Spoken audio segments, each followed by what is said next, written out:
Good morning, my dear students. Today we are going to complete the characteristics of the living organisms. As we mentioned before in Unit 1, the nutrition process, and Unit 2, we talk about the transport in the living organism, and in Unit 3, we talk about the respiration process. Now we are going to talk about Chapter 4 or Unit 4, the excretion in living organisms. So the first point, we are going to talk about the meaning of the word excretion. What is the excretion process? And what is the difference between the word excretion and the word defecation? The excretion is the process by which the living organisms get rid of the waste products. But you have to know that these wastes get out from our body cells, or the wastes of the metabolism that happen inside the body cells, or the chemical reactions that happen inside the body cells.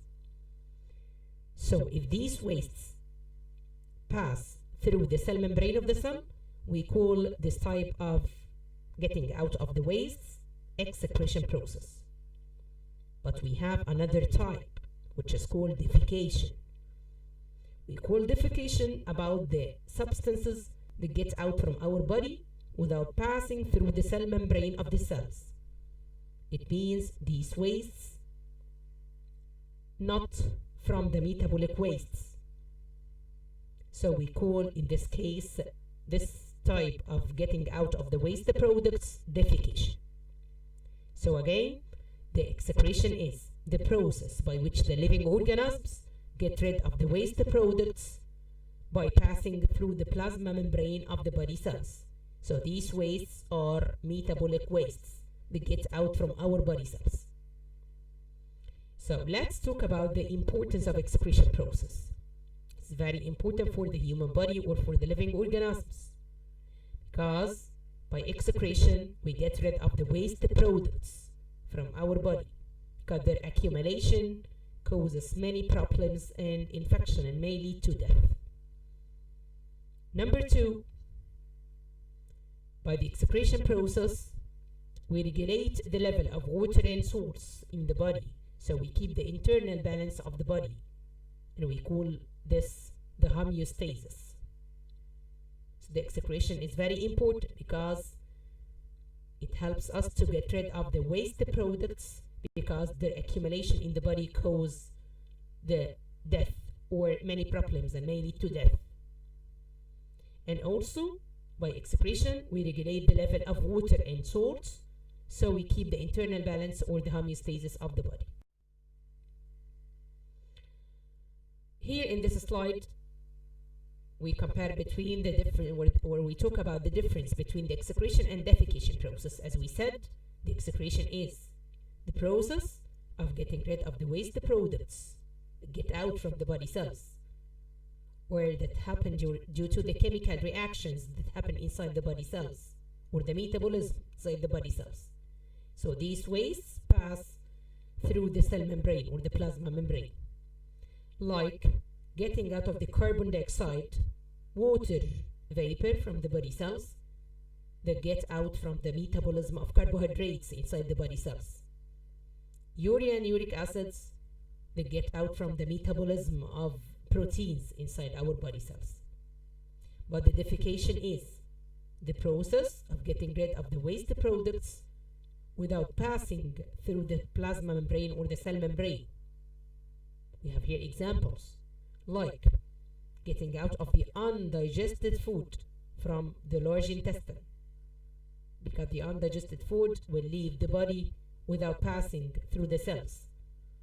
So the getting out of the feces or the stool or the undigested food, we call this type defecation.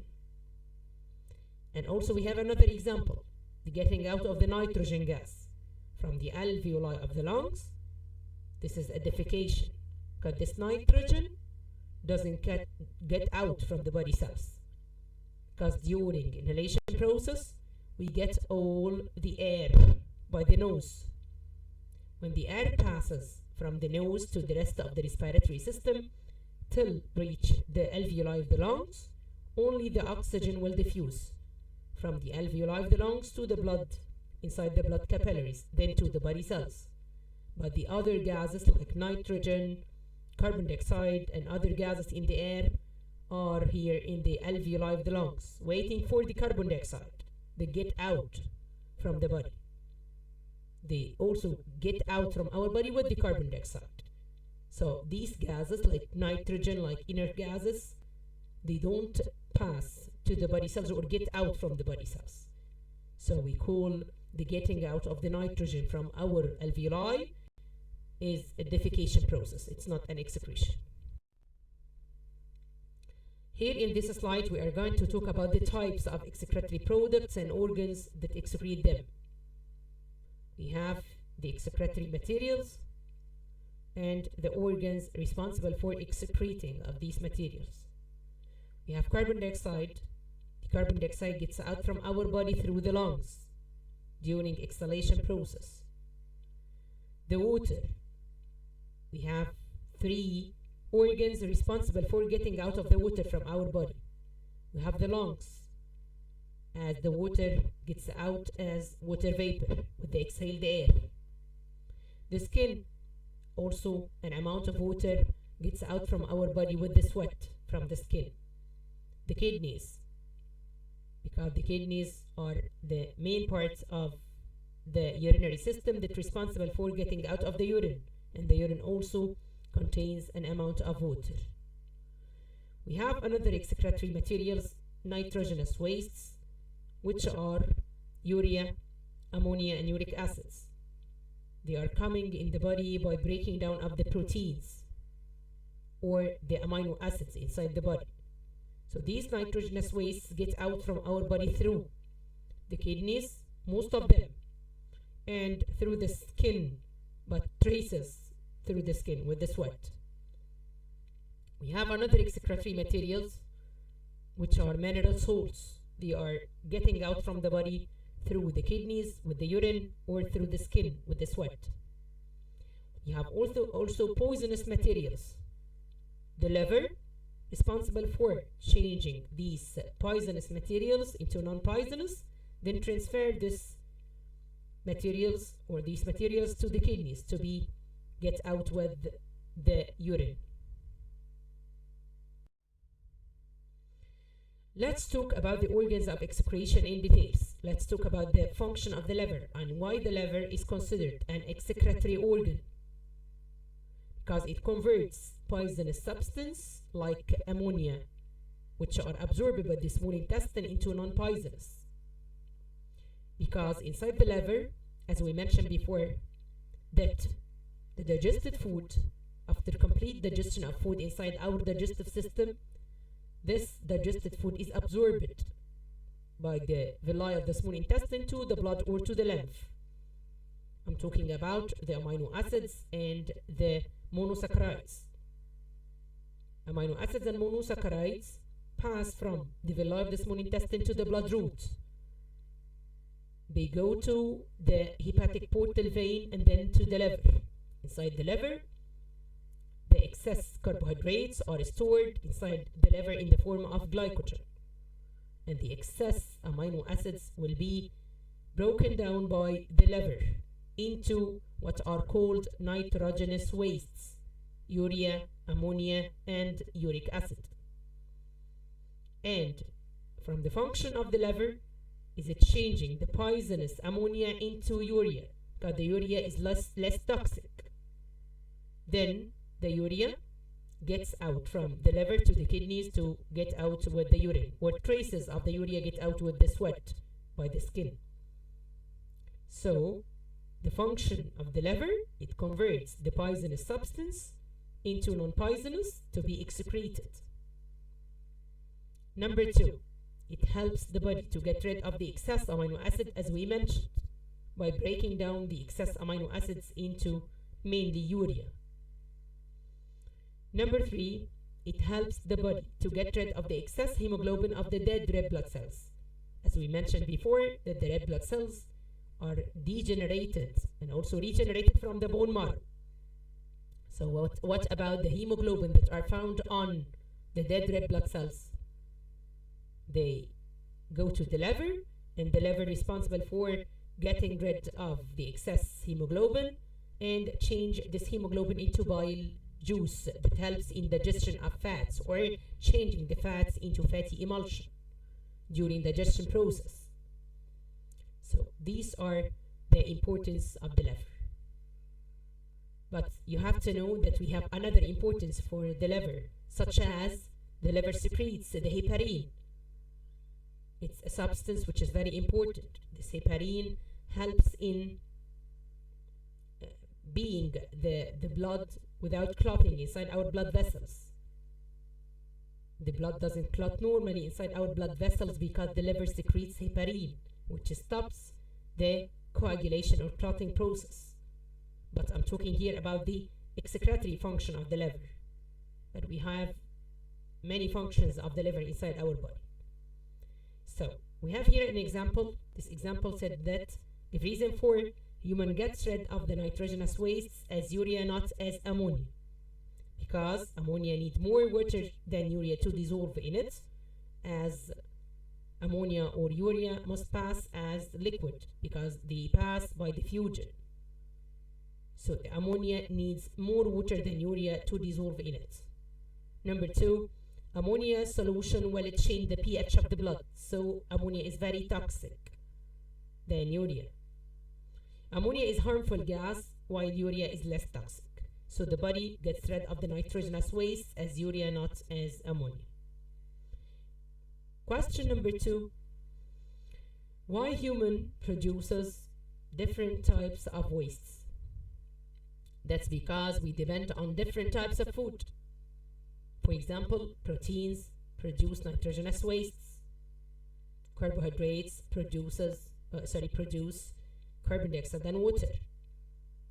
So human produces different types of waste because we depend on different types of food. So the next organ that's responsible for excretion is the skin. It's the biggest organ that covers the whole body. The structure of the skin, it consists of two layers, epidermis, the upper layer, and the lower layer is called the dermis. And under the dermis layer, we have a fatty layer or subcutaneous layer. About the epidermis, the outer layer consists of several layers of epithelial cells.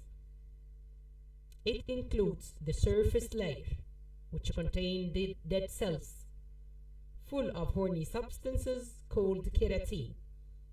And this layer is removed from time to time due to the friction and replaced from the base layer.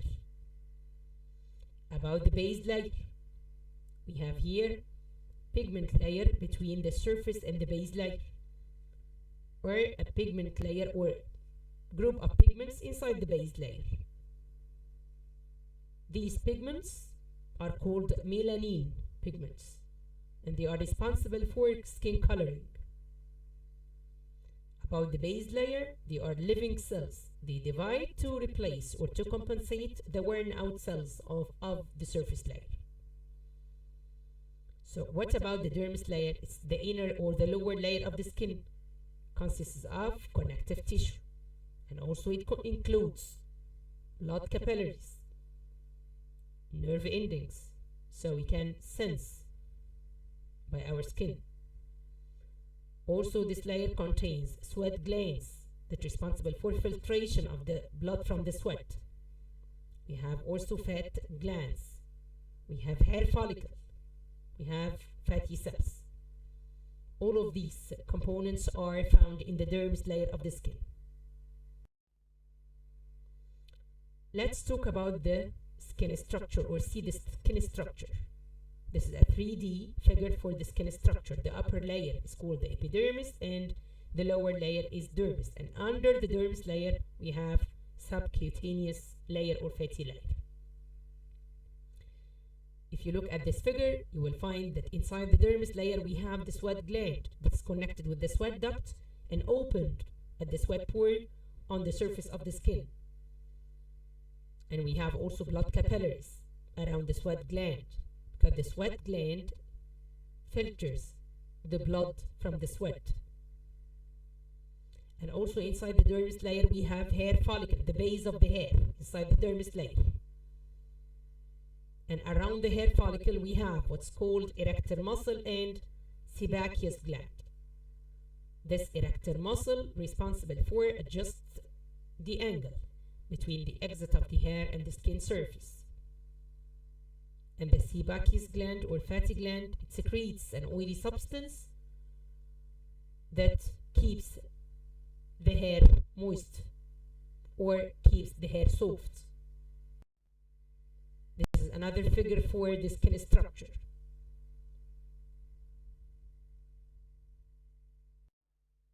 So let's talk about the sweat gland.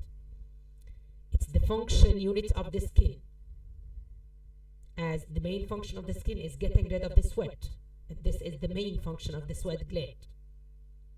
It consists of coiled tube that lead to the sweat duct and open with the sweat pore in the skin surface. Each sweat gland is surrounded with network of blood capillaries, so it can absorb or filter the blood from the sweat. So the fluid that contains water, salts, and traces of urea, I'm talking here about the sweat, passes from the blood capillaries to the sweat gland, then to the sweat duct, then to the sweat pores outside the body. Sweat evaporates to decrease the body temperature and to regulate the level of water and salts in the body. So it's very important to get rid of the sweat because it decreases the body temperature and also regulates the level of water and salts in the body. You have to know that remaining of wastes on the skin cause the skin to be sticky and the pores will be blocked. So they must be removed by washing from time to time to avoid blockage of the sweat pores. This is the shape of the sweat gland. Sweat gland, then the sweat duct, then the sweat pore outside the body. I'm talking here about the hair. In the dermis layer, we have the hair follicle. The hair is made of hair follicle, which is surrounded by blood capillaries for feeding or for nutrition. And the hair extends outside to form the hair shaft. At the free end in the dermis layer, there is a fatty gland or sebaceous gland. Secrete oily substance to facilitate the exit of the hair and keep the hair soft. And also the hair follicle is supplied with an erector muscle to adjust the angle between the hair and the skin. Look at the structure of the hair. We have the hair follicle in the dermis layer and then outside the body the hair shaft. We have sebaceous gland or fatty gland connected with the hair. It secretes an oily substance to keep the hair soft. And we have a muscle. This muscle to adjust the angle between the hair and the skin surface. So, in this slide we are going to talk about the skin function. The skin has a sensory function due to the presence of the nerve endings in the dermis layer that respond to touch, pain, heat, and the pressure. The skin has an excretory function due to the presence of the sweat glands that help the body to get rid of the excess water and salts and also traces of urea. Number 3, the skin has an immune function because it covers the whole body and it prevents the invasion of microbes. The last point, the skin has a regulatory function as it contains sweat glands that regulate the level of water and salts in the body. We have the last question, why the amount of the sweat increases in summer or the amount of urine decreases? That's because in summer the blood capillaries around the sweat glands expand by heating or widening. So more sweat will pass from the blood to the sweat gland, then to the sweat duct, then to the sweat pore, and evaporates to decrease the body temperature. So most of the water is lost by the sweat, and little water is lost by the urine. And the opposite in case of winter.